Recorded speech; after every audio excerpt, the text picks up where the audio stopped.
you. I would like to now introduce you to Dr. Alexis Berry, Staff Specialist, Rehabilitation Medicine, Disability Assessment and Rehabilitation Team for Young People, Concord Hospital, Staff Specialist, Rehabilitation Medicine, Specialist, Intellectual Disability Health Team, Sydney, Strides, Croydon Health Care Centre. Welcome, and over to you, Alexis. Thank you, Jenny, and thank you to everyone who's joining us online tonight. We really value your participation. So just a reminder that we would welcome any questions or comments you have, and if you could just include them by submitting them and typing them into the screen in the question box, and we will do our best to answer them throughout the presentations this evening. I think we're probably by now all very used to doing things online, so hopefully you won't have any difficulty with your audio or video tonight. We've checked it and it seems to be working well from our end, so if you do have problems, we'd suggest checking from your settings. Just a reminder as well that at the end of the session you'll receive a link via your email to the online evaluation. And once you've completed this evaluation, you'll receive your certificate of attendance, and we really welcome and value your feedback and how we might be able to improve these sessions moving forward. So tonight for the final session, there will be 3 of us presenting, but we do have a number of other members of our team here in the room tonight to participate in any questions or answers. So our first speaker will be a GP who's probably familiar to most of you, Dr. Aileen Smith, who's one of our very valued and experienced general practitioners based at the Village Medical Practice in Summerhill. And she'll be presenting on doing the health assessments for people with intellectual disability and building the business case for why you can do that in a general practice setting. Moving on throughout the evening, I'll be presenting a snapshot on some of the conditions for ageing and people with intellectual disability and some of the approaches with management and the complexities for that. And lastly, we've got Paula Griffin, who is our CNC and team coordinator based in southeastern Sydney at the COGRA team, Specialist Intellectual Disability Health Team, together with Liff O'Connor, who's the CNC and the Intellectual Disability Mental Health Pathway Coordinator. And we also have with us from the Strides team our clinical nurse consultant, Maria Heaton. So moving on, we'll start with Dr. Aileen Smith's presentation. Hello everyone, thank you Alexis. I'd like to start with a slide to introduce you to some very special people that are patients of mine, and I'd like you to focus on Bob, who's on the right hand side there, looking very lovely and smiling away there. He has severe intellectual disability and lives in a group home. Now, in the middle slide, you can see our 2 famous friends. They're patients of mine for over 15 years. There's Mona and her friend Jackie. By the way, all these patients' names are de-identified. They're not their real names, obviously. On the far side of the slide, on the left-hand side, is actually my son. I'd like to introduce you to Fabian. He has severe intellectual disability. He's 26 and he lives at home. The 2 women in the middle of they're friends, and they live in a group home with other women in our inner west. So I'd like you to keep these people in mind because they all have different levels of functioning. And here is some, I guess, some tips that in general practice that you can obviously apply to people whom you see with a whole range of different functioning levels of disability. So the next slide, please. It's just basically telling you that these are the learning objectives, principles of care, a business case, and looking at some practice systems. Next slide, please. So the research shows that people with intellectual disability actually have a higher level of morbidity than the general population. So the health problems are not only multiple, but they're chronic and they're complex. So we're seeing quite a number of people with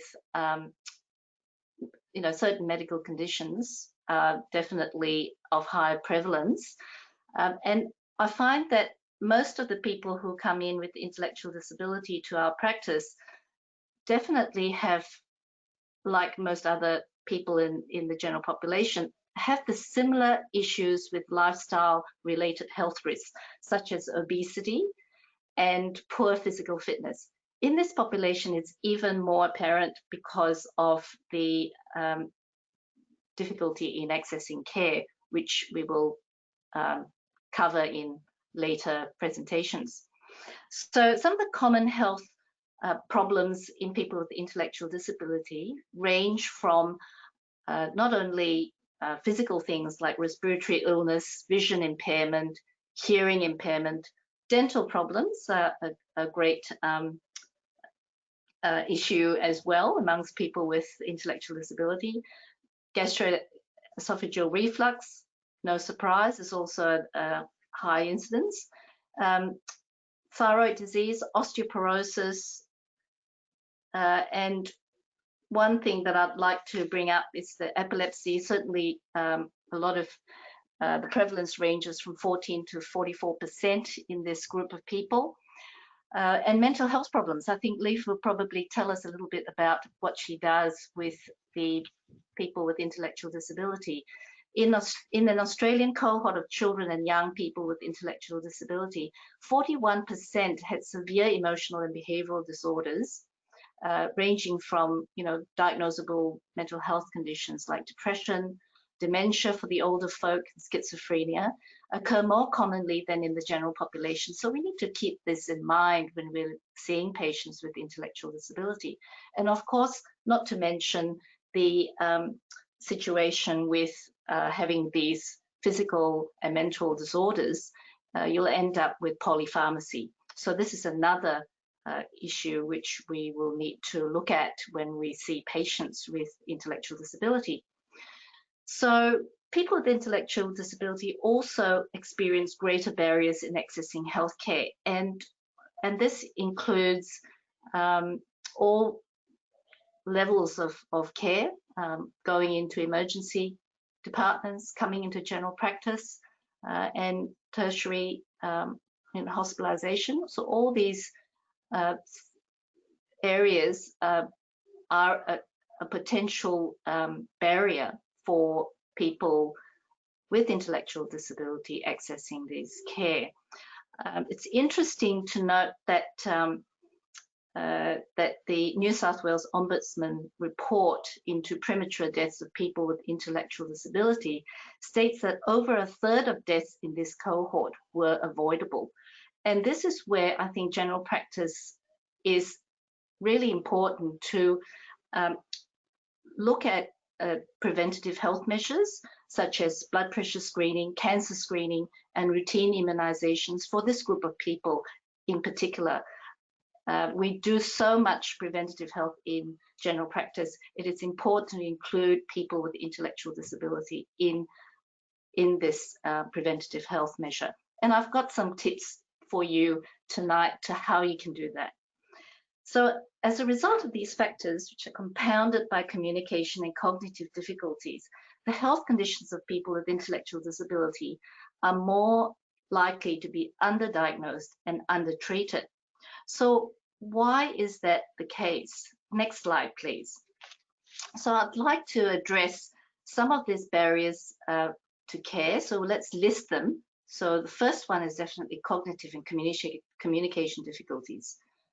And this leads to difficulty with history, with examination, because you're not sure how to examine these patients, or maybe challenging behaviors, or the term now that we use is behaviors of concern.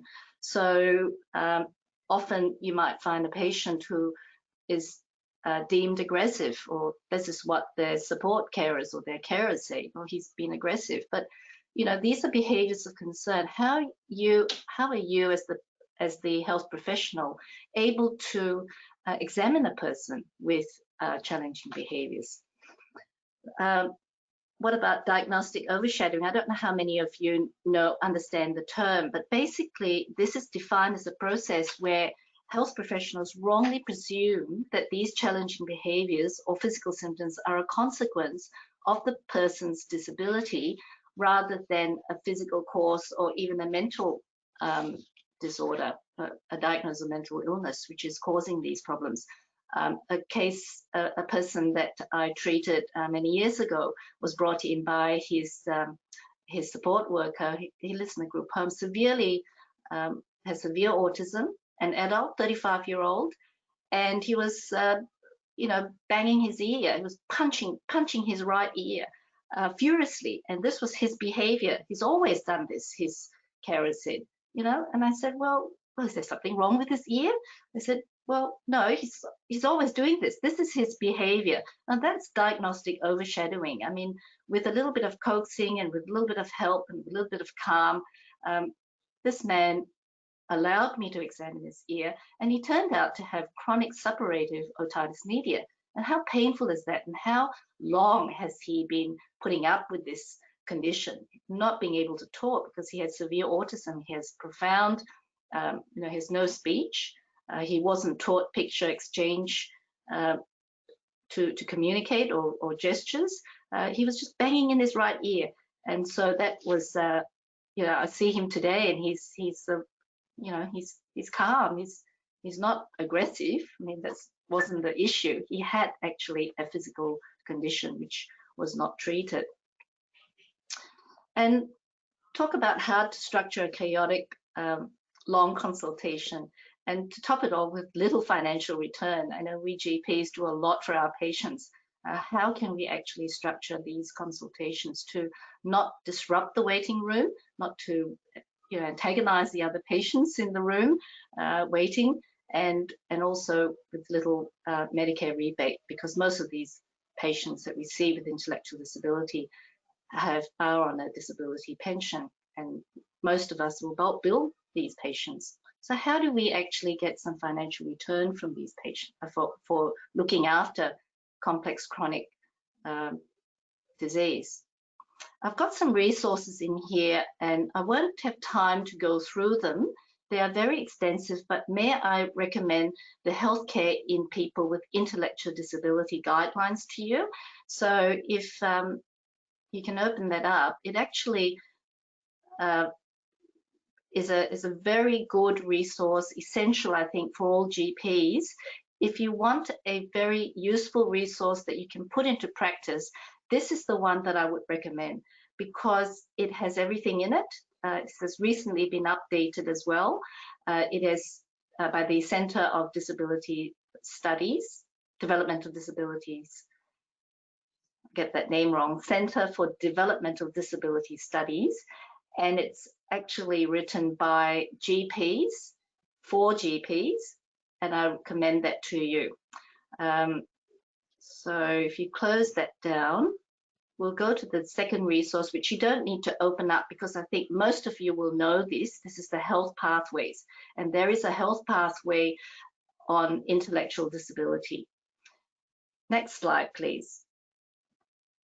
So I'm going to give you some tips for a successful interaction with people with intellectual disability.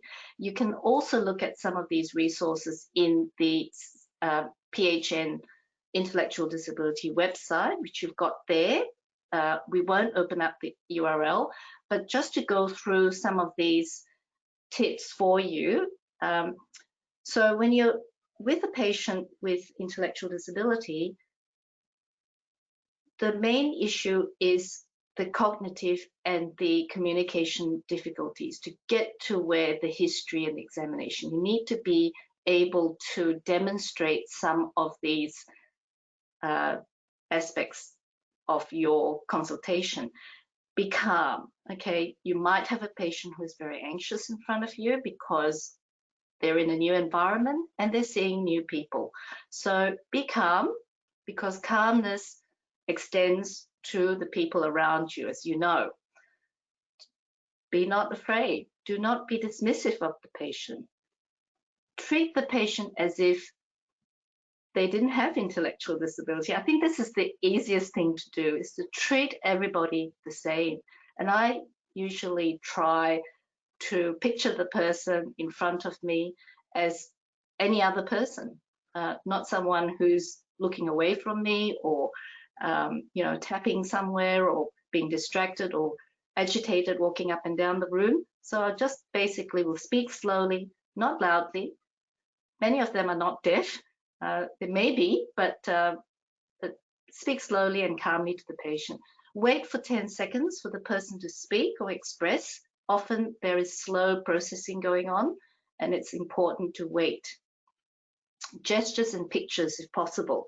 You need to find out from the carer or the family member exactly what they use for communication, and that will be very useful for you. If you can do that, it saves a lot of time and effort. Reinforce good behaviors or expressions. My technique is to actually say to the patient and look at them and say, look, I like you, I want to help you. These are really good tips to actually break that barrier. And of course, reassuring the patient, as you all do. We all do that. All health professionals are really good at reassuring patients. And we need to do that, and you, in fact, reinforce that at each time we see the patient, so that they become desensitized to coming to the doctor or to any health professional, you know, coming into the room. It's not a fear. They become used to this.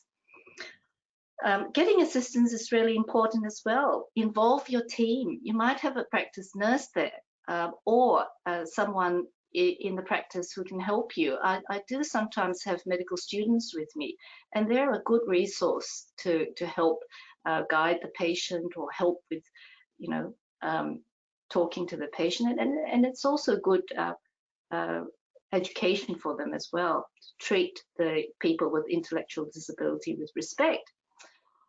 Schedule a review. That's really important. It's not enough time often to see people with complex chronic disease in a one-off 15-minute appointment. I don't know whether you do have long appointments for patients whom you have flagged, but certainly we flag our patients with intellectual disability or with chronic complex disease, and we schedule them a long appointment. And if they don't need them, well, that's great. There's always something else to do for them, preventative health strategy, or to update their file. Next slide, please. So I want to finish my section here of the slides with the Article 25, which tells us that people with intellectual disability have the same right as other community members to access health services. And as health professionals, we need to provide care of the same quality to persons with disabilities as to others. So I'd like to leave you with that one. Next slide, please. And if you want to contact me, this is my contact. And now can we please go to Bob, who is the gentleman there, and I've developed a health assessment for him, which you can have a look at. I will go through it fairly quickly. I know that most of you have got computerized practices. This can be a template that you can set up. I have to acknowledge the New England Division of General Practice, who has actually developed this as a template, and you can populate it into your from your practice. This is the sort of thing which will get you will qualify for the MBS item, yearly item for health assessments, equivalent to the 75 plus, but obviously with people with intellectual disability, they have other requirements that you need to identify. So if we go through that fairly quickly, if you can scroll down, please, Rhonda. Yep, you'll see current medical history, past medical history. Now, I didn't do all this writing. This came templated, right? It gets sucked out of your original medical record. So you can see if you have an extra 5 minutes with your consultation with your patient, you can quickly add some of these things into your record. And hey presto, once a year, you can actually develop something like that very, very quickly indeed. So keep going. There's a lot of stuff there. There's medical, your medicines, then you've got your immunization, your measurements. Keep going, the health conditions which we talked about, the very important ones that we want to look at. Keep going, and then you've got your examination. Just go up a little bit because you've missed the part that I would like to address. Yes, these are the recommendations. So this I've put in myself, and you can do that, and just basically go through everything that you've done already, but put it in the recommendations. Very much like the 75+ health assessment for those who have computerized software. And you can see that it's everything there, and I usually cut and paste and put that in my records or print it out and give it to the carer or the family member.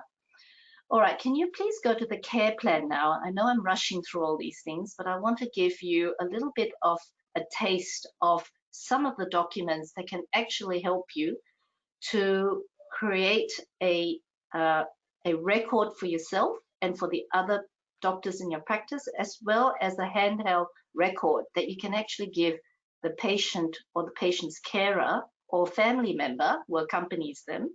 And it also gives you the ability to, it's a living document. It gives you an ability to check in on them, in 3 months or in 6 months. So this is what I'm talking about that you are very familiar with. It's called a care plan.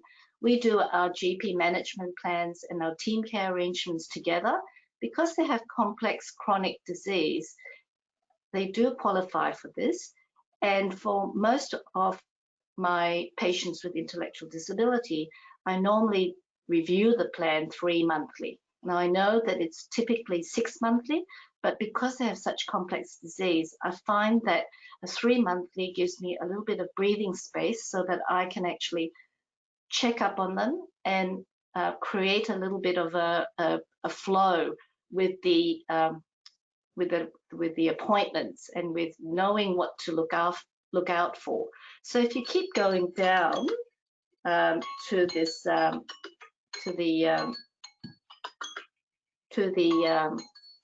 you can see it's basically the same thing that happens.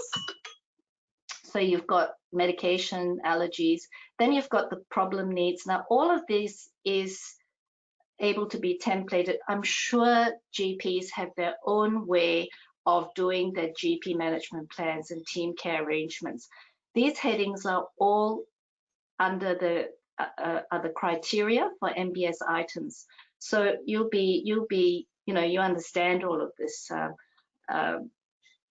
but it's put in a format that is easily gotten to and is easily understood, written in very simple terms so that the people who look at it, who are usually the support workers who are non-medical, they can actually understand when the next review is and when they need to get the patient to go for the appointments.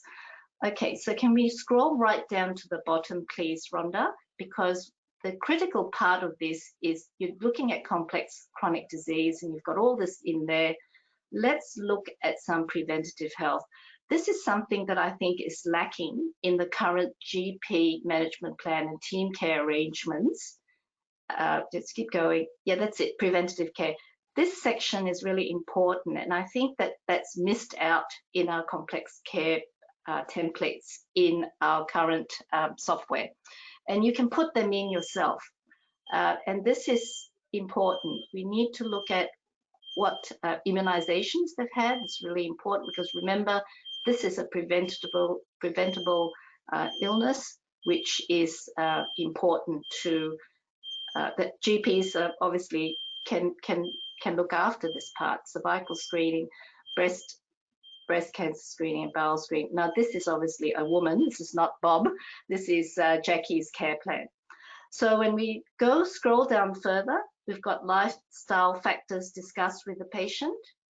And this is the National Vascular Disease Prevention Alliance. So we also put this in because this is good information not for the patient, because usually the patient can't, with intellectual disability, will not, or often the more severe ones will not be able to do this, but this is really for their carers and for their family members.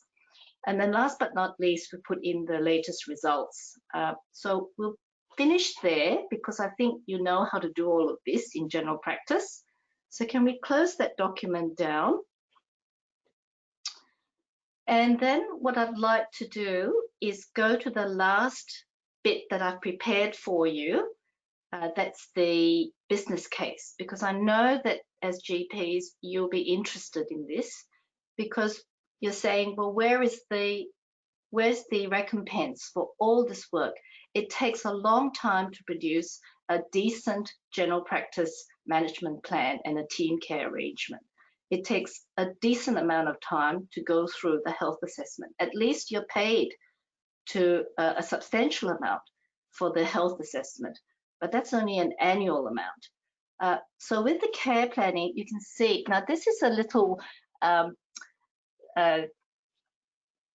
template, well, not a template, but a resource that my practice manager in 2018 did for our practice. And really it was to show the appointment type and the type of the possibilities of the number of item numbers, which is where you get paid, the MBS items, the frequency, the amount per se for per patient. And you can see right down the bottom, if you collect them all, and I do apologize, this is 2018, it can't be shared with you because, as you know, we're now in 2020 and a lot of things have moved on. In fact, the diabetes cycle of care is no longer there, but there's now opportunities for telephone consultations, and you can do that with your complex care patients.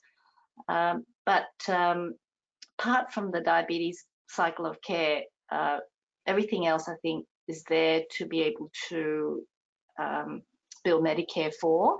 And if you look right down the bottom, each patient, depending on whether it's a standard long or prolonged consultation, you will earn, you can, if you're billing at every point that's possible, you will earn up to $4,000 for a patient, between $2,500 to $4,000 for each patient that you see. And if you look after a number of patients in a group home, as 4 patients, you'll be, I think you can be properly recompensed for the amount and time and effort that you put in, using some of your staff to help you along the way. So I think I should stop here because it's right on 7:30, and I believe that's all the time I got. Is that correct? Jenny, over to you.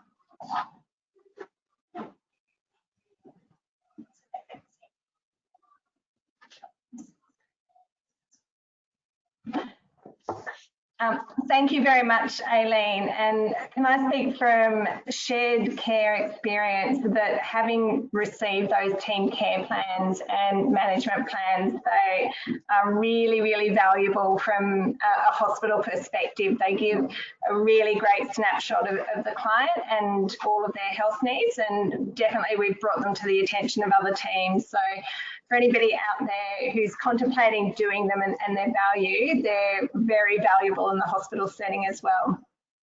So the next couple of slides, there's only a few, and it's really just to talk about ageing for people with intellectual disability, because, you know, a number of years ago, this wouldn't even be a topic, but definitely, you know, it's an increasing area of need for people with intellectual disability, and something for which our systems are not at the moment very well designed for. So I think following on exactly from what Aileen was saying, we can all agree that successful ageing for people with intellectual disability looks just the same as for people without intellectual disability. It's not necessarily the absence of disease, but it is all of the whole package. So it's, you know, managing the health conditions, engagement in life, and the availability of appropriate care and supports when it's needed. So It is an emerging area of evidence, and I'll put through the references later on, but a lot of the work at the moment in the New South Wales context is coming out of the University of New South Wales and Professor Julian Troller's team. And they're currently doing a number of studies around ageing and people with intellectual disability. So to touch on the current knowledge base, how does ageing affect people with intellectual disability and their carers? Well, we know that they generally do experience age-related conditions at a younger age, but that many people with intellectual disability are just as healthy as their non-intellectual disability cohort. So often we're asked, well, what age do we consider, people to be experiencing age-related conditions? And it's really variable, and it depends on so many other factors. But in general, you'll be thinking at least 10 years before what you would see in the non-intellectual disability population. We know that ageing affects people with intellectual disability, but it also affects their carers, and that for many people who are still living in the family care arrangements, the family carers are ageing themselves, and this presents really unique challenges when we want to try and address the needs of often our patient, the patient with intellectual disability, but to do so really needs to be supportive of the family unit as a whole and often bring in services for the carer.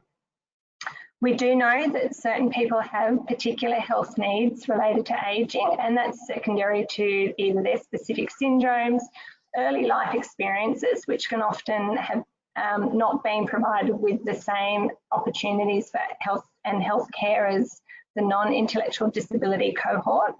And it's also related often to the extent or cause of the intellectual disability and their associated medical conditions.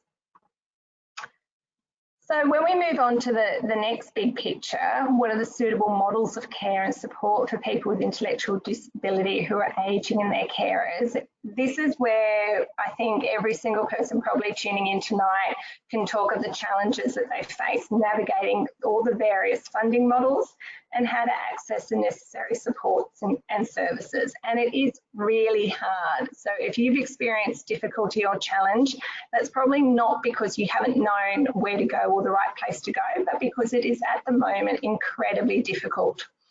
For a person with intellectual disability at the moment living in our community, they may be under one of three different funding models, depending on what age they were when NDIS was rolled out and whether or not they're living in aged care or in a non-aged care supported accommodation model. So you may be having to try to navigate between NDIS versus continuity of supports funding or aged care funding. And they all have different methods, different supports and different applications. And it is incredibly difficult to do that. Saying that, at the moment, all of them are not flexible enough to meet the needs of people with intellectual disability who are ageing, and that is unfortunately the case, that you can't identify a need for increased supports today and expect to be able to have it even next week, next month. It's probably not going to be for quite a few months. And there's an inherent conflict at the moment between NDIS and disability funding and health funding. And we'll talk to that a little bit in the next couple of slides, because as people age and they present with new health care issues, new health diagnosis, new support needs, that can be where it's often that real difficulty in knowing, well, what do I get through disability funding and what do I get through health funding, and when can I access one versus the other?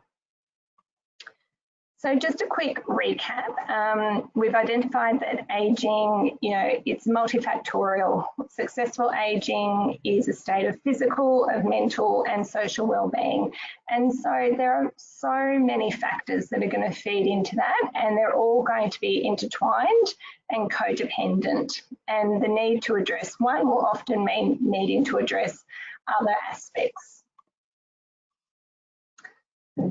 So Why is ageing a particular challenge? Well, partly, as Aileen was referencing, it can be really difficult to get that history and that communication challenge between the patient and then being able to present to you what's bothering them or what they're feeling. And that can make it incredibly difficult sometimes to be able to identify those conditions which have developed.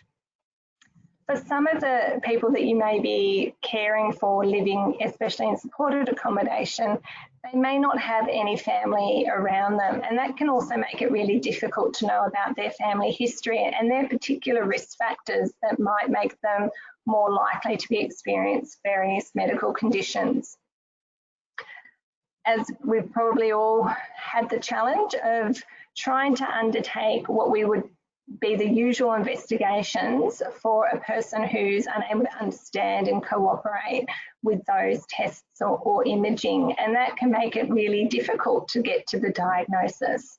And even then, when we might know what the problem is, it's a osteoarthritic knee, we might need, gold standard might be a knee replacement, but trying to get that person to participate in a rehabilitation program to actually enable the intervention to be successful can be really challenging as well.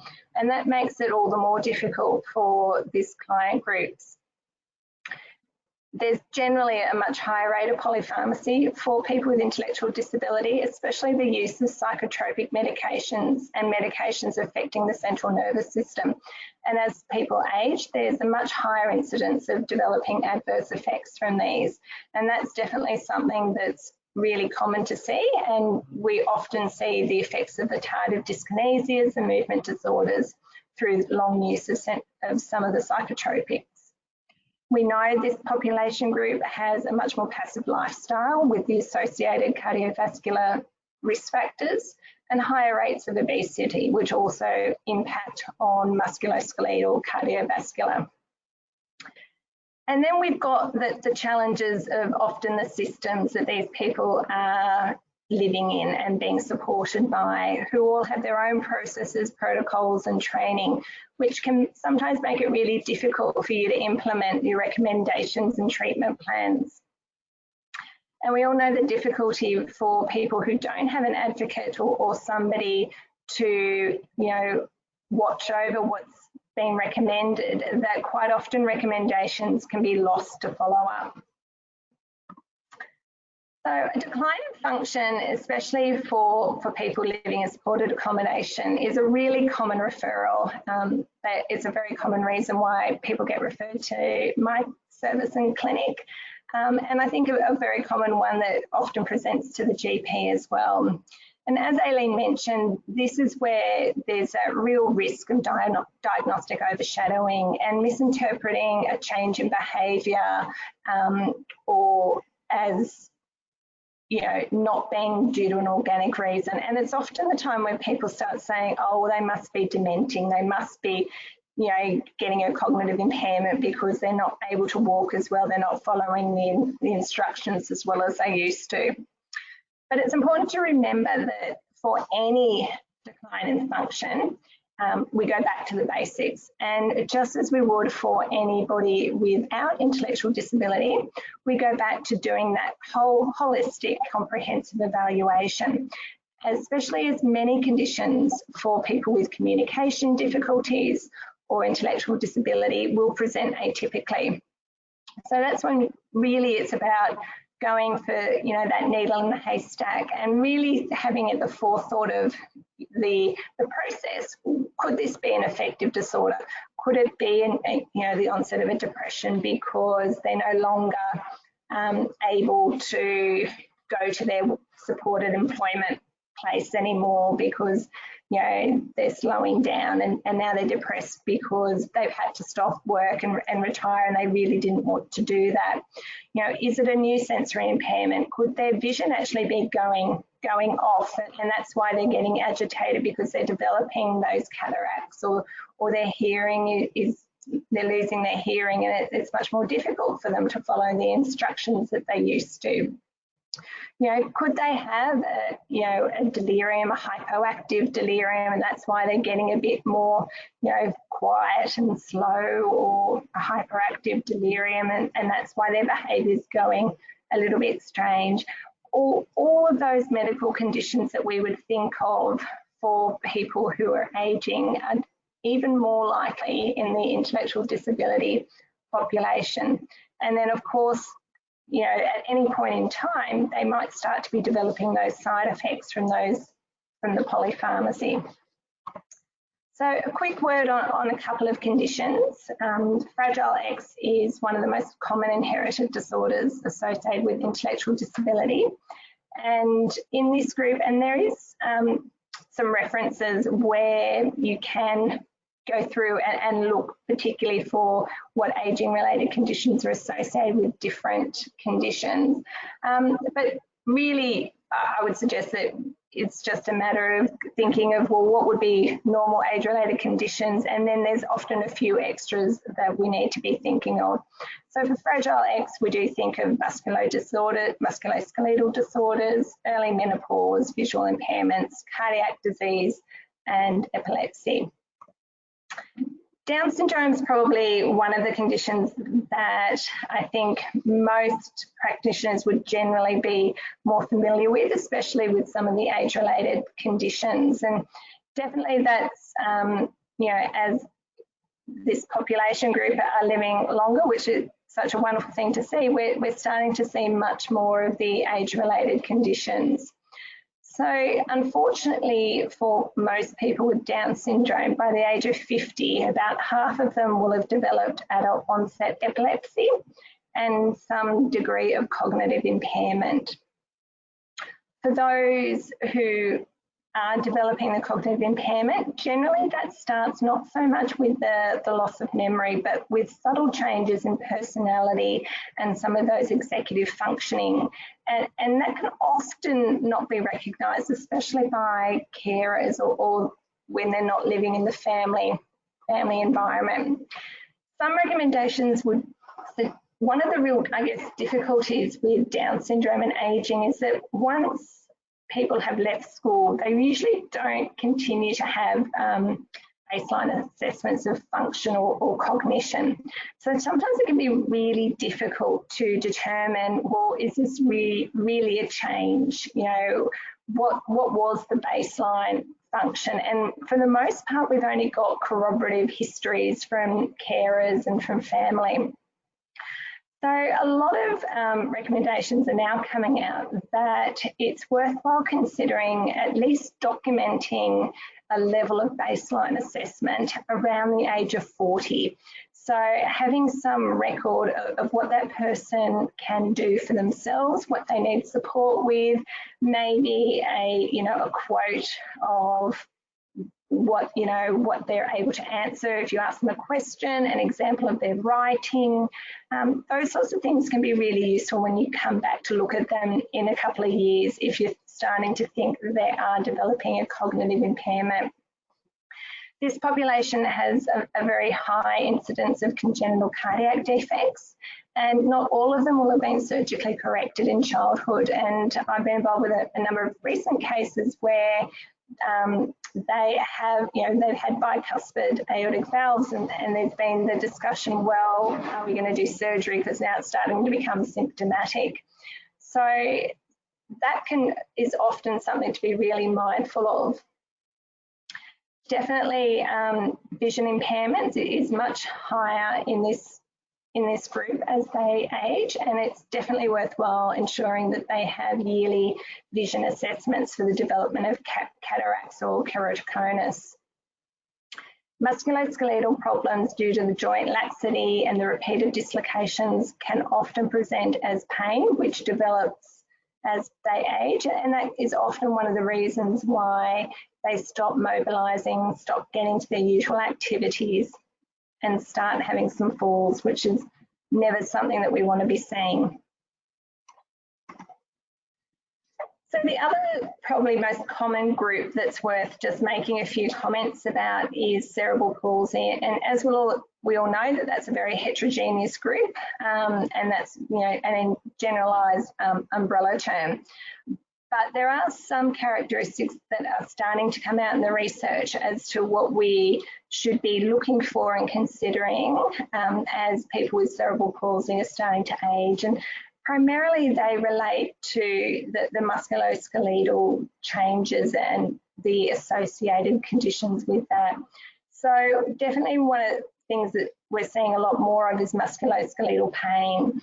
And that comes from both the spasticity, the muscle tightness, the wasting, as well as the spine conditions, kyphoscoliosis. So that can be particularly difficult to treat, and I would suggest for people with cerebral palsy that if you're not managing well, that they are a really appropriate group to be referred through to one of the tertiary pain clinics. And recently, a few of our clients that we've been co-sharing care have done really well with some injections. But I do think they need that multidisciplinary approach, and they need that opportunity to have targeted interventions where it's beneficial for them. So I thought we'd just try and touch on a few things of what we would do in our clinic if we were referred for decline of function. So one of the more common referrals is they've had weight loss or there's a decline in their swallow. And that's very common as people age, and it's certainly very common in a number of our people with intellectual disability with specific syndromes. So similarly to any population group, you look for signs and symptoms of aspiration, whether they've decided that there's a preference for different textures, if they've started to refuse food or any new behaviours associated with meal times, and any weight loss. So once you've identified that there is a potential problem with swallow, the next biggest challenge is what to do. So if they're in a supported accommodation, it's very realistic to go and ask for having a look to see their food intake chart, their weight chart, their bowel chart, which will give you an idea of what might be going on. They should all have a dental assessment, and if after you've had a look in their mouth, if you're able to do that, or you've asked the carers, there is the special care dentistry service, and you can call up and speak to the dentist if you're particularly concerned, and they will arrange a review.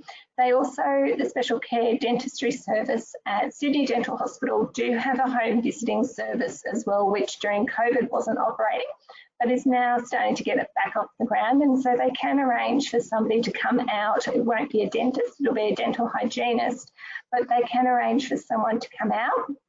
But similarly, I've been able to arrange referrals via video conference where we've managed to get some photos of somebody's mouth while they've been brushing in their home, and we've sent that along pre the appointment, and then they've done it via video conference as the initial appointment. So if you're having difficulty negotiating or accessing that dental assessment, again, I would say that's a really good reason to refer to one of the ID teams, and we'll see what we can do. So after you've identified the problem with the swallow, you need a speech pathology and a dietitian assessment. And this is probably where you start to get that conflict. So when do you access this through health, and when do you access this through NDIS or disability? So partly it depends on where you can get it, and there's no right or wrong answer. So wherever you can get those assessments, brilliant, fantastic, go for it. If, however, there are risks of aspiration, there's weight loss, there's complications such as they're developing a pressure area or you're worried, then these are all health, and these are health reasons, and these people are eligible and can be seen through the mainstream community health services or the hospital outpatient services. Sometimes that's going to be a little bit difficult for you to navigate. I completely accept that. And again, that's when you can contact us as one of the specialist teams for intellectual disability and say you've got a problem and you need some support. Ongoing, once the acute problem has been identified and addressed, that's when that support is most likely through disability. So if we remember that most disability funding support is for ongoing maintenance care of disability-related needs, acute health needs don't always have to be treated through the disability lens. So while you're waiting for those assessments or appointments and you need to do some implementations, the first thing is always to make sure the person's safe with their swallow, and then consider supplements, Ensure, Sustagen, whatever you're most familiar with is fine. Simple recommendations around high calorie, high protein. I know our dietitian in our outpatient loves skim milk powder, which can be added to nearly anything to boost the calorie and the protein intake. The other thing to remember is that meal times should not be taking more than 30 minutes, because longer than this and the person's much more likely to fatigue, and they're actually going to be expending more energy than they will be by taking in that meal. So that's another sign that really something might be going on. So the next thing that we often see is falls. People with intellectual disability, by and large, have about double the rate of falls, and they start to experience them at a younger age. And I think it's fairly predictable that they have a lot more risk factors that are going to contribute to the falls, with the sensory impairments, impaired coordination, balance, strength. Generally the passive lifestyles, so they haven't built up that muscle mass, and they have a lot more medications with potential hypotensive and sedating effects. One of the real challenges, however, is that for many people, once they've had a fall, they may never return to their pre-morbid level of mobility, even when the injury arising from that fall has been fully healed and returned. And that can be a really difficult thing to navigate in terms of conversations with support workers, with family, why that person's not come back to where they were pre-fall, even though the injury is completely resolved. And it can often lead to a number of other concerns about missing something else. And so that is definitely one of those really hard spaces to work in. This group unfortunately have a really high risk of fracture with a fall because of their underlying bone health and all of the risk factors for osteoporosis. So what do we do when we see a fall? Well, again, going back, doing the comprehensive assessment, and then that person needs a physio and OT assessment.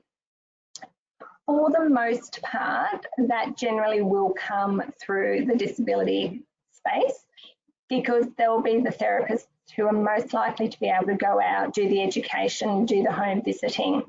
However, if they are falling, certainly in our centres at Sydney Local Health District, you can refer them to our OT programs and our physio programs to do an assessment for, at least in the early stages, to look at walking aids and safety. For some people, we have successfully referred them to the mainstream falls prevention programs, and that's always worth considering. And you can also consider trialling hip protectors, which generally in the supported accommodation space are generally very well tolerated and taken up. So probably one of the other most common referrals is dementia. Could this person have a dementing illness? Do they have a cognitive impairment?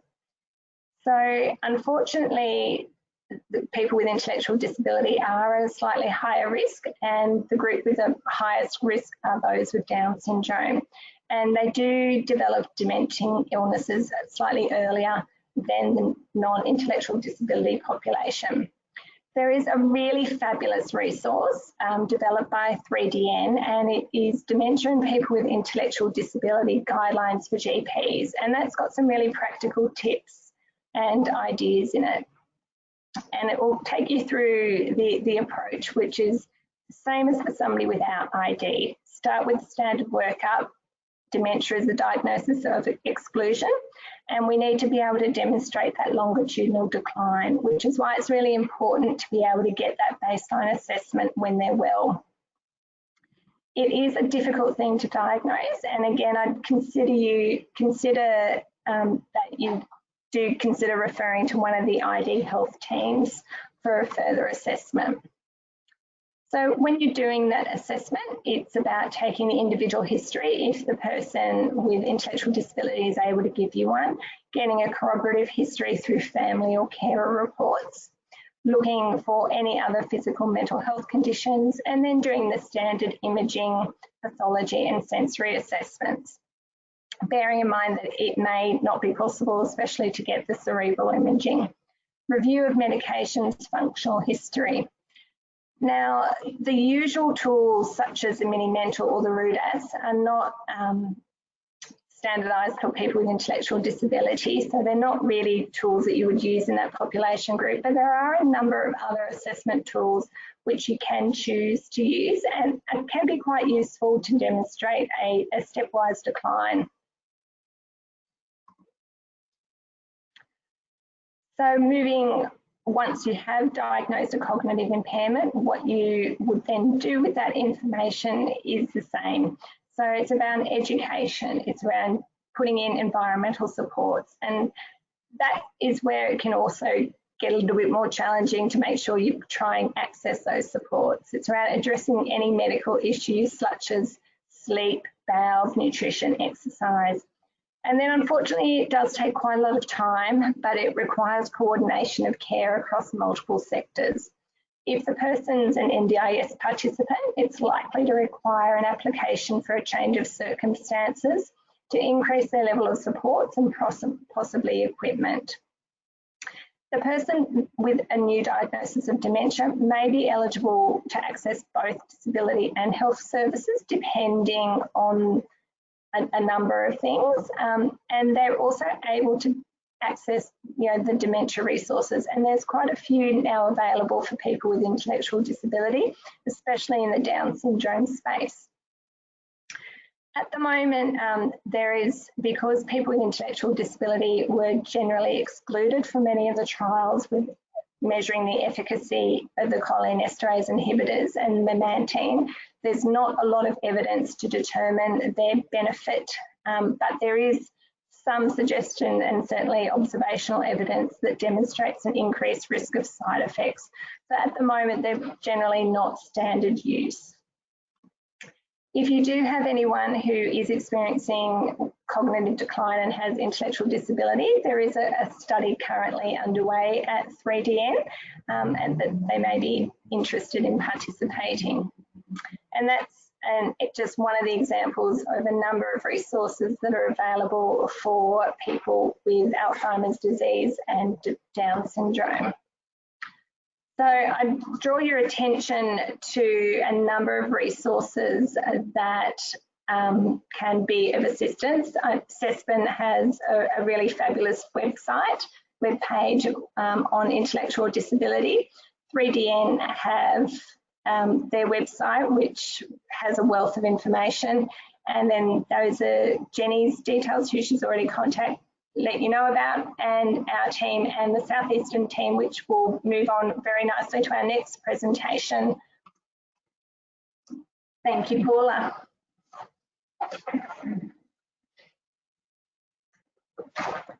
Thank you so much, Alexis, and thank you, Aileen, as well, for going ahead and doing great presentations. So my name is Paula Griffin. I am the CNC and team leader for the Southeastern Sydney Specialist ID team. And as a bit of background, this has fallen to me because in my previous life, I was a nursing unit manager for a residential high medical facility, changing needs facility, which was funded by NDIS. Prior to that, it was ADAC. So this area is something that I know fairly well, and I'm talking here from experience of going through it. So what we're going to look at now is end of life planning in SIL, so that's supported independent living, or group home is the previous language, and I promise I won't take up too much of your time. I appreciate it's late. So for all of us, knowing about death and dying is a part of life, and it's a part of learning for all of us. Unfortunately, people with intellectual disability don't routinely learn about death and dying, not if they themselves are dying, nor if those they care about are dying, which then subsequently means that they're not an active part in planning for it. So the reasons for this are numerous. Perhaps the most superficial reason would be attributed to a compromised capacity to understand and learn. That would probably be the first one we'd think about. And for anyone, facing death or facing a life-limiting condition will probably be the greatest challenge we'll ever have. And not having the tools to do this is ineffective, and it's quite unethical. But there are more reasons to that. So we look to protect our loved ones and our clients with intellectual disability and their families. And families can feel quite ill-equipped for these conversations, as can healthcare professionals feel ill-equipped. It's not the easiest conversation to have. However, a head in the sand approach towards end of life is not going to stop it happening, unfortunately. And although the intention is to protect these clients, we may be doing them a bit of a disservice by not educating them about the end of life. Another reason it may get brushed over is that our disability services are built around the promotion of independence, inclusion, and participation. When we turn that into an end of life conversation, that can feel a bit counterproductive. It feels like we're going against the ethos of what we're working for. And then probably the biggest obvious one is that aspects of this are abstract and complex to understand, and it's a topic we need to approach in the right way, and it needs to be done cautiously and tactfully.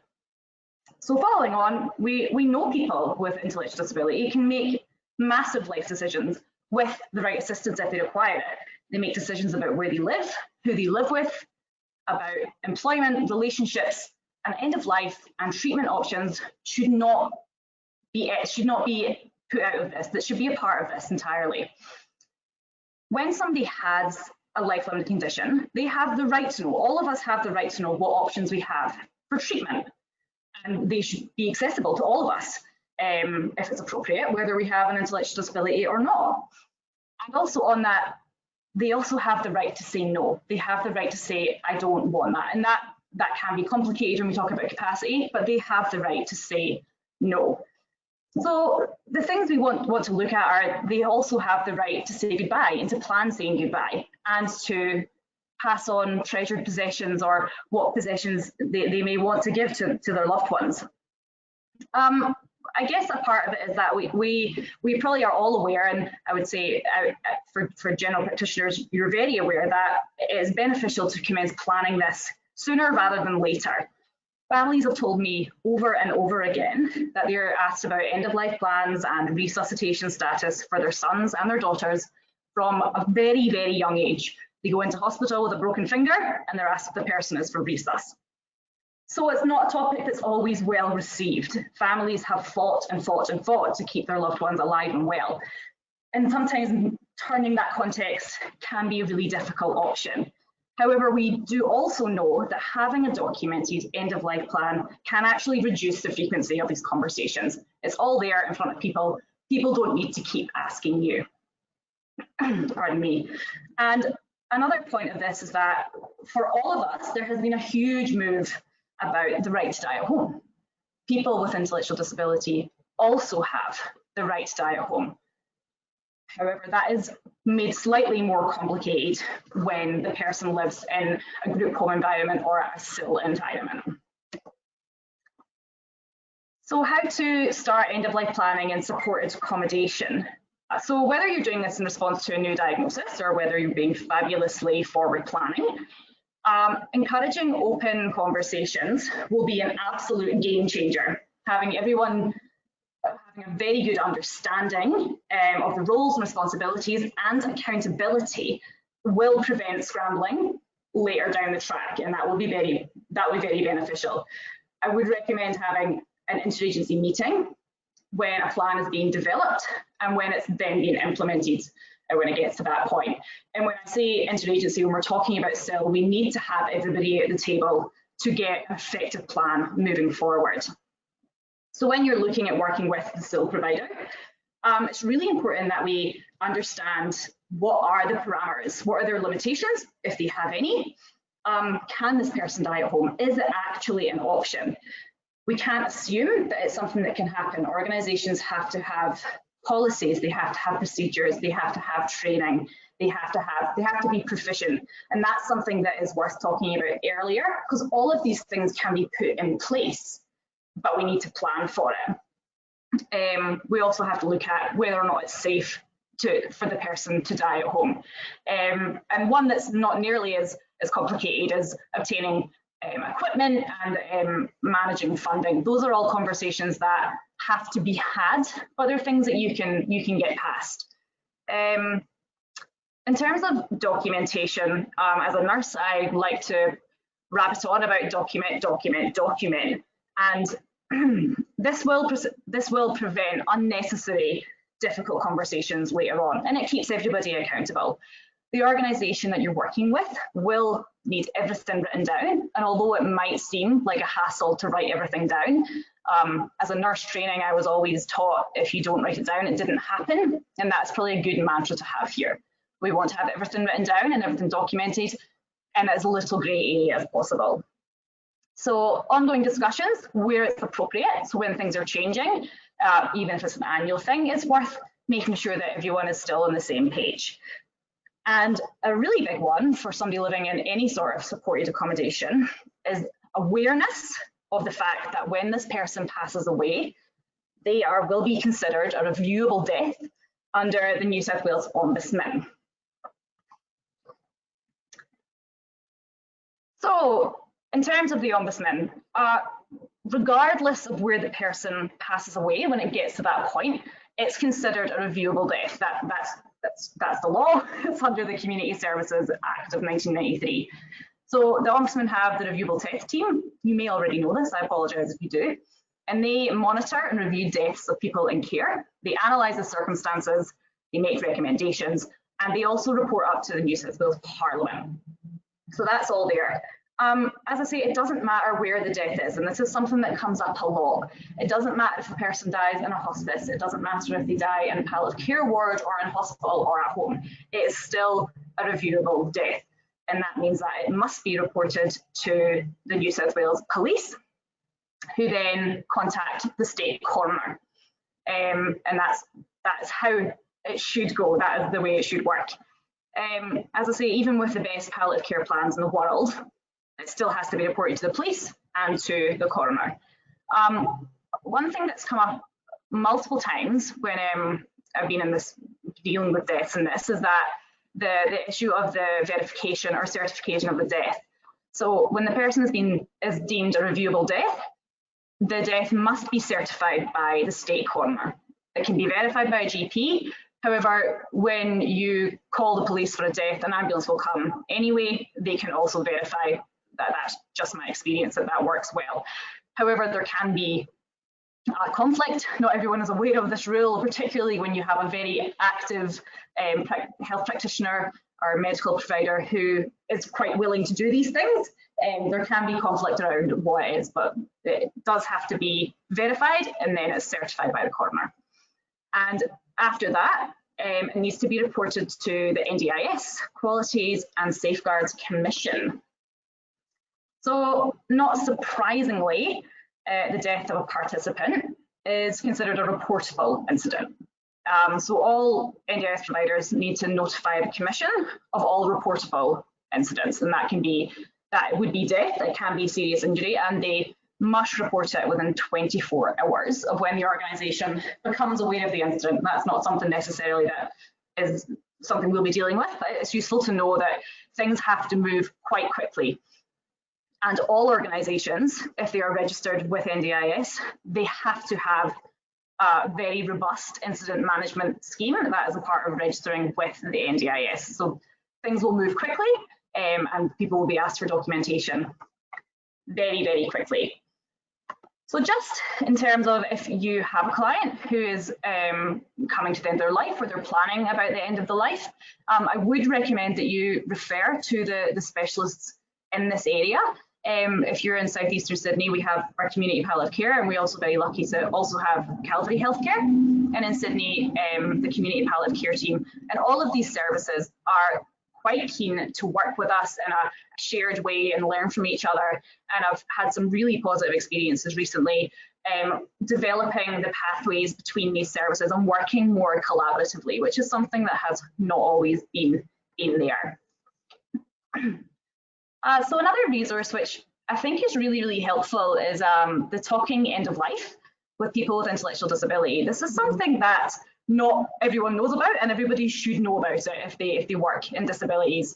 So as you can see, it's a research collaboration between University of Sydney, Western Sydney, Flinders, Hammond Care and Unison. It's a really, really fantastic website which has 12 modules in it. It is designed for disability support workers. However, I would suggest that if you are working with people with intellectual disability and you're doing any sort of end of life planning, to absolutely check it out, have a look at it. It looks at the whole of planning for the end of life. So it's looking at understanding end of life, teaching how to plan for options, looking at funeral wishes, and it also looks at how to do this as a care provider and looking at about managing your own feelings. And that's something that I think when you work in palliative care or if you're supporting people at the end of their life, it's something that's really important that we all have to look after ourselves and we all have to look after each other. And it is a big ask when you're looking at the disability support world, where you have support workers who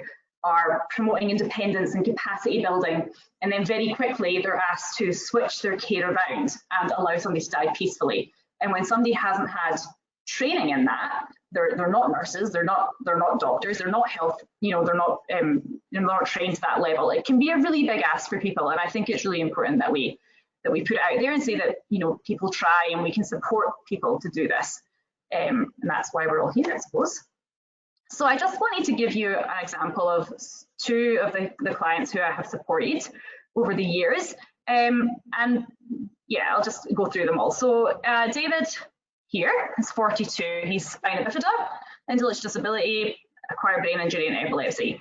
He has had significant medical and surgical interventions. I believe we were up to 172 surgical interventions, which is of course enormous.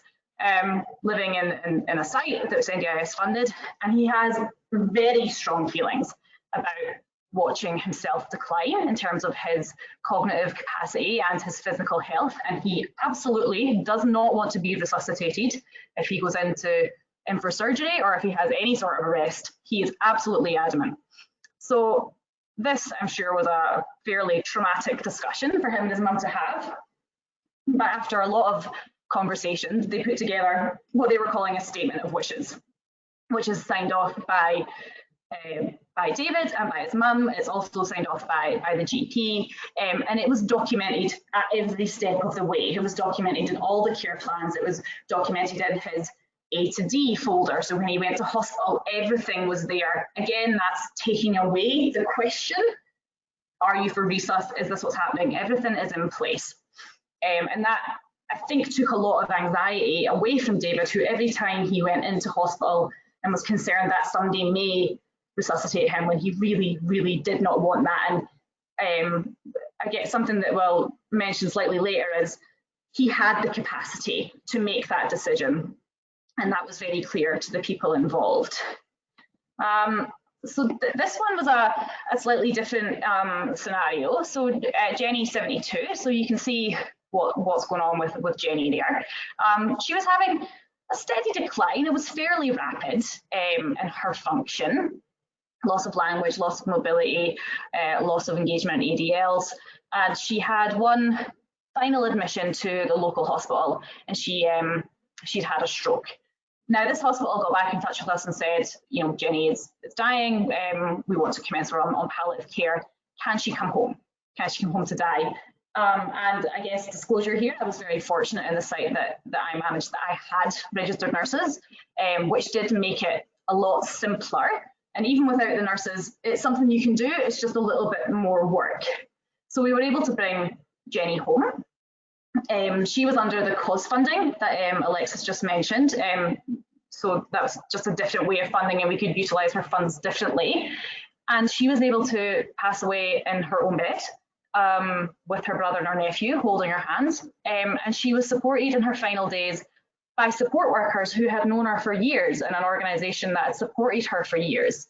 And her brother was so phenomenally grateful that she was able to die surrounded by people who knew her instead of in a hospital ward, a busy hospital ward where she was confused and distressed, and she was able to have that comfort.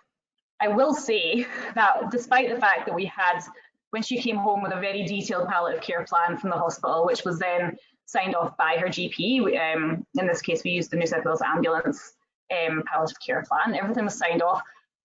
We still had, after she passed away, ongoing discussions with other agencies about whether or not this lady's death was reviewable, who could certify it, whether it had to go to the coroner. So even when you have everything in place, it can be complex. And I will say that the reason I really advocate that these things are documented early as a part of the advanced care plan is that families are not in a position to hear these things and to be a part of these arguments themselves when they've just lost a loved one. So I think it's really, really helpful to be on top of these things. So just a few things. I'm almost done, being a bit prompt. Be careful about the language that's being used. So as I said, an advanced care plan is a term we hear a lot. This can only be used for somebody who has capacity. So we have to be really careful with the language that we use. Early discussions, we know there's lots of research that tells us that discussions should start early and planning should start early. Of course, the person who we're talking about, the person who's passing away or whose end of life we're planning, they should be involved as much as they possibly can and as much as it is appropriate for them to be involved. That's really important. Another very important thing, there are legal requirements around the death and a supported accommodation site. It doesn't matter who funds it. There are reporting requirements. And I would say refer onto those palliative care services, build those pathways. And I absolutely echo what Alexis said, that if you're coming into this journey and you're a bit sure about how to navigate it, the specialist intellectual disability teams can assist with that. We can assist with helping with the pathways and referring to the right people. And that's something that we absolutely want to be a part of. So it's just a few resources which will be sent out to you afterwards. The Authorised Care Plan by New South Wales Ambulance, that's ones that I've used previously. And there's a few other links there to the Ombudsman. The Ombudsman have a file around information for GPs, for people passing for reviewable deaths. So it's definitely worth looking into a few of that. And that brings me to the end of the presentation. Thank you, Paula. We have a few questions here. Okay, we have a number of questions. The first question we've got here is, are there any guidelines for additional screening, surveillance required by people with intellectual disability as they age? Elaine, do you want to talk or do you want me to? Oh, I think Elaine. How's that? Can you hear me now? Yeah. Okay. Yeah. So the principle of looking after or screening patients with intellectual disability as they age should be in line with our other patients whom we see in general practice. But just be aware that there is actually for some of the issues that we talk about, because they're living in supported accommodation and usually living with other people, you have to be mindful that they are in a special circumstance, most of our patients, and with complex care needs, you have to then look at doing more than less, if you know what I mean.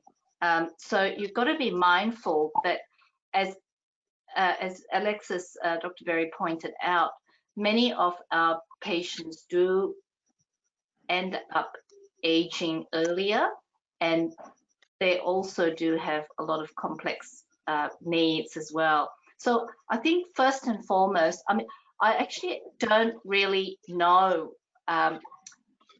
whether there is a document out there that can tell you exactly what to give people for intellectual disability as their age. All I'm aware of is that there is a resource within the guidelines to provide the patients with intellectual disability a whole range of usual care vaccinations. I think the evidence will show that most of these people with intellectual disability, unfortunately, don't even get the minimum, don't even get the bare minimum that the normal general population gets. So if you're thinking about, don't be too,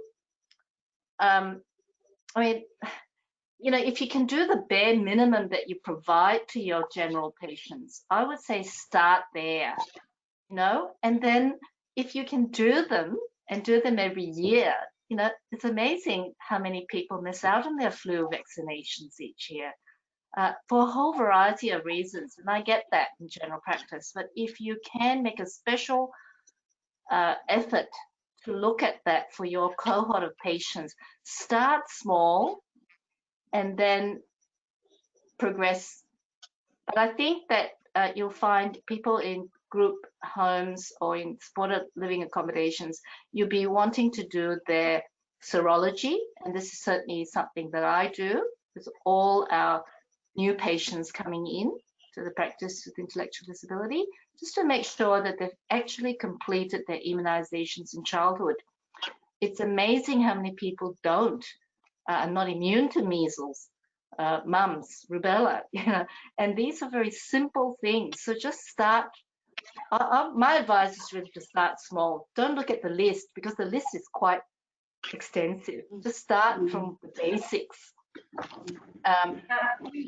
and then move on. So in regards to bones, there's no specific recommendations. One of the real challenges is trying to access a bone mineral density study because they need a hoist. And for both if they're in a wheelchair or not ambulant. And so that's a particular challenge because there's a group, those who've been on antiepileptics for a very long time, they've not been mobile, and they're at particular risk of the osteoporosis, but we can't measure their bone density. So I'm not overly familiar in Southeastern anymore, but I know, for example, within Sydney Local Health District, none of our public machines have a hoist to do a bone mineral density. So we actually send our clients out of area. Liverpool and Royal North Shore will both do bone density studies. They've both got hoists. And if you contact the services, they'll do it even if the person doesn't meet the eligibility criteria for the rebates because they're not old enough or the like for their bone density. In Sydney Local Health District, our osteoporosis clinics are really keen to see this cohort, and so we would routinely refer them in for that, and most of them will end up with the premise that they have low bone density, and the endocrinologists have been, very proactive in addressing their bone health. So that is definitely an area where there's definitely room for further research, and there's no specific guidelines, but we know that they're definitely at risk for increased osteoporosis. Thanks, Aileen. We do have a number of questions here, just to make sure that we send out the contact details for the teams and Aileen. So I hope that's okay. We can send that out of session. I've got another question here. What are the options if a person with intellectual disability is unable to attend a clinic for blood tests? Yep. Yes. That's another really common one. So there are a couple of options. So I'll let maybe Paula speak to Southeast, but in Sydney Local Health District, our hospital pathology collectors will go home to do pathology collections as long as the person is registered to a service within that hospital service. So for my patient, especially, and that's really useful where part of the blood tests need is because they're under the care of a specialist team, be that endocrinology or immunology, and they're the ones that are wanting to track the blood tests, and they like them to be collected on the same assays, which means they want them to be collected within the hospital system. So we would routinely use that service, and we've had really great success doing that. Otherwise, definitely, Douglas Haley Moyer and Laverty do home collection. We've had a number of clients where we've had to do a stepwise oral sedation path to find what the dose is going to be, what are the environmental supports that are going to need to be there before we're successful at getting a blood. So, I had one young client and it literally took us about 3 months of, every about fortnight, trying something different, introducing him to the tourniquet before we got to the point of actually being able to collect bloods. And in the end, he had about five trips to our clinic, because by the time at that point we'd got up to a dose of oral sedation that we didn't feel was safe to be used at home, and so he was going to need to come into the clinic. And we brought him up in the car, gave him a dose in the car, he got a bit more drowsy, we got him into a wheelchair. So it was a really slow process, but again, I'd say if you're having difficulty accessing pathology, that's why why we're here as teams, because that becomes our job to figure out how it's going to happen. Can I just got to give you a little bit of a tip from general practice, is that I find that if you get a supportive carer who knows the patient well, either a family member or a person who's a key worker with that person, and then because they're fearful as well, the family member is agitated and anxious as well. So if you can reassure and have that person in a safe place, ring the pathology collector. We've got Douglas Henley and Laverty have got special collectors, did you know that, who work with people with disability or mental health, and they understand and take the time to go and talk to the family. They might not even go and take the blood the first time, but they actually go and meet the person. And exactly as what Alexis says, it's a matter of relationships and a bit of desensitization. Sometimes I might even encourage the support worker to say, it's okay, take them a few times to the pathology collector. It may not happen that time, but it may happen. And you know what? A couple of my patients who resisted having their blood test done have actually managed to get it done without any trauma and going to a private pathology. So it's possible. It's just you need the right people at the right time to take them. And yes, I think Alexis' team is really great for those really hard, hard cases. There are those visuals too that Jackie Small was involved in producing. The Say Less, Show More visuals. And there's, pictures to, explained involved, that involve in common medical procedures. So it takes time. That's the thing. Yeah. The other thing I'd say about collecting blood is that one of the things that sometimes comes up with is, are you allowed to take blood from somebody if they're actively saying no? So if you've got a person with intellectual disability who is pushing you away when you're coming near them to try and do pathology, how can you actually take that pathology when they're objecting? So sometimes that becomes one of the issues in the mix, because support workers are not allowed to restrain, so they can't hold the arm down for the pathology collector to take that blood.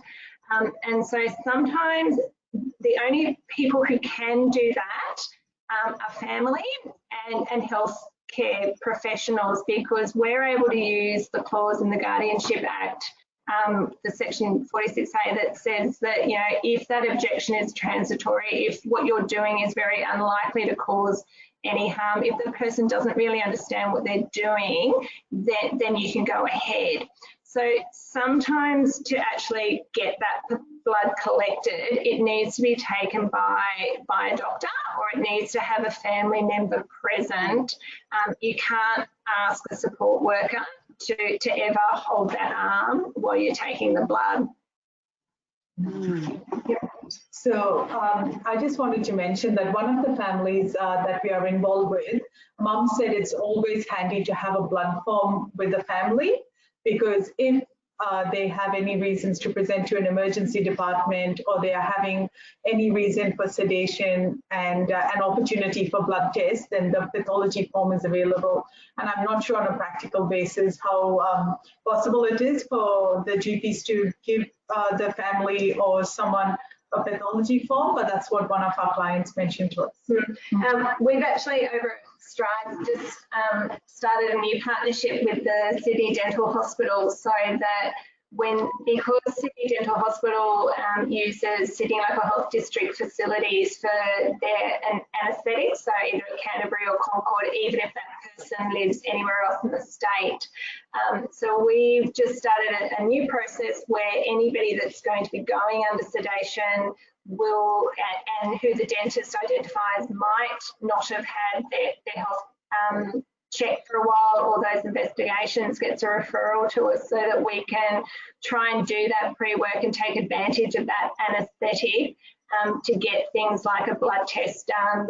The last client we were able to get an ENT assessment, so somebody looked in their ears, we got an ophthalmologist in there so that they had a look at their eyes, we got an ECG done, and we got the blood collection, and we got an endoscopy at the same time. So that's, you know, what we're hoping to achieve through some of that coordinated care. And sometimes, as Maria was saying, taking those opportunities to know, well, that if you can't get bloods off them, it probably means you can't get a dentist to look in their mouth either. So they should be on a special care list somewhere to be coming up for an assessment under anaesthetic. Thank you. One last question. There's a pretty good questions here. Do any of the mainstream services that provide health screening make adjustments for people with intellectual disability? If yes, which ones and what do they do? Well, I know that BreastScreen has a service, and they're very good. I don't know, during the COVID they you know, weren't seeing people, but I think they're seeing people now. So if you've got a patient, Lee, you know more about that. So BreastScreen will organise a 3 or 4 step appointment for a person with an intellectual disability, where basically first appointment may only get them as far as the reception area. Second appointment, you get to see the equipment. Third appointment, you might get to touch the equipment, depending on the client, and then they will finally do the breast screen. So they've been incredibly cooperative, but you need to set it up to start with, and then they will do it. Yeah, I've sent 2 clients, and it went and it worked. Very good. Yeah. But again, you need, I think, a family member or a very supportive carer who is not afraid of the procedures themselves. I mean, to actually, you know, go with it. I don't think we've ever gotten them back for the second one. Because there's a lot of women who don't have intellectual disability who doesn't want to go back for the second one. I do have a question, and that's from Paula, because Paula said that anyone who is an NDIS participant needs to be reported to at a death, right? So as a GP, if one of your clients, if one of your patients is an NDIS participant and you certify their death, are you then also required to do the notification?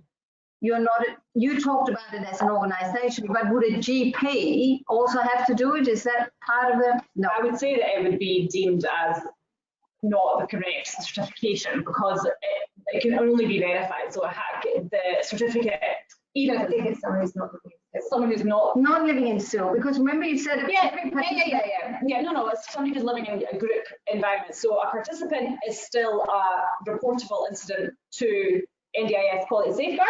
Yeah. That's separate. But if somebody's living at home, not in a group environment, then yes, it would be absolutely fine. Okay. It's not a reviewable death. A reviewable death. No. But you still have to report. So the GP, my understanding is the GP doesn't have to do that, but the provider who is providing services to the participant. So if it's any of the, the OT, if it's the day program, if it's any of those who receive funds, they have to notify the NDIS, and it's one of those safeguards to ensure that funds don't continue to be exhausted or participants not here to receive them. No, I was just wondering because I just thought, it became. So that's my understanding as well, that as a GP, if one of my patients had a death, wherever it is, then I can certify that the person has died, but I can't write the death certificate. That's it. Yeah. And as Paula pointed out, the ambulance can do the same, or the palliative care nurses can do the same. They can actually certify that the person has died. It's basically going through the motions, really. But the actual writing of the death certificate, I can't do that for a person that's supported. So the language they use is verification and certification. Verification. That's the term, verification. What the GP may want to do, so certainly when I've had clients of mine that have passed and I've been interested to find out what the actual cause of death is going to be on that death certificate, is that you can put in an application to the coroner as an interested person, and you will get a notification, you'll get an email with the death certificate, which can often be quite useful. Sometimes they'll even come back to you, as they have to me, and said, could you provide your latest health care plan or your latest health report so that we have some information on this person. So it's worthwhile sometimes, considering making that contact to follow through with what's going to be on that death certificate. Because part of that, is helping to build our knowledge base and statistics and understanding as to what's being recorded as causes of death.